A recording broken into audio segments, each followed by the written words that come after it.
കഴിഞ്ഞ വർഷം ഇന്ത്യൻ തിയേറ്ററുകളിൽ എത്തിയ സൂപ്പർ ഹിറ്റ് ബോളിവുഡ് ചിത്രം ദംഗൽ പാകിസ്ഥാനിൽ പ്രദർശിപ്പിക്കേണ്ടെന്ന് നടനും നിർമ്മാതാവുമായ അമീർ ഖാൻ പറഞ്ഞിരിക്കുന്നത്. കാരണം ഇതാണ്: ഇന്ത്യൻ പതാക ഉയർത്തുന്നതും ദേശീയ ഗാനം കേൾക്കുന്നതുമായ ചിത്രത്തിലെ പ്രധാന 2 രംഗങ്ങൾ വെട്ടിമാറ്റണമെന്ന പാക് സെൻസർ ബോർഡിന്റെ നിർദ്ദേശത്തെ തുടർന്നാണ് ദംഗൽ പാകിസ്ഥാനിൽ റിലീസ് ചെയ്യാനുള്ള നീക്കത്തിൽ നിന്നും പിന്മാറുന്നതെന്നും അമീർ ഖാൻ പറഞ്ഞു. ബോക്സ് ഓഫീസിൽ റെക്കോർഡ് തകർത്ത ചിത്രം അടുത്തിടെയാണ് പാകിസ്ഥാനിൽ റിലീസ് ചെയ്യാൻ പാക് സെൻസർ ബോർഡ് അനുമതി നൽകിയത്.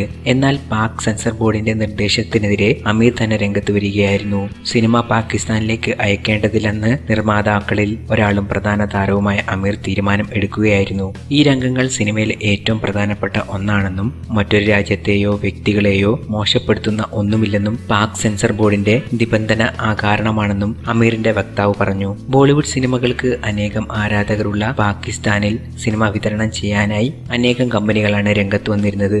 ജിയോ ഫിലിംസ് ആണ് പാകിസ്ഥാനിൽ ദംഗലിന്റെ വിതരണാവകാശം നേടിയിരുന്നത്. ഹരിയാനയിലെ ഗുസ്തി പരിശീലകൻ മഹാവീർ സിംഗ് തന്റെ പെൺമക്കളായ ഗീതയും ബബിതയും ചാമ്പ്യന്മാരാക്കിയ കഥയാണ് നിതേഷ് തിവാരി സംവിധാനം ചെയ്ത ദംഗൽ പുനരാവിഷ്കരിക്കുന്നത്. ഇന്ത്യയിൽ മാത്രം 385 കോടിയിലധികം രൂപയാണ് ദംഗൽ നേടിയെടുത്തത്.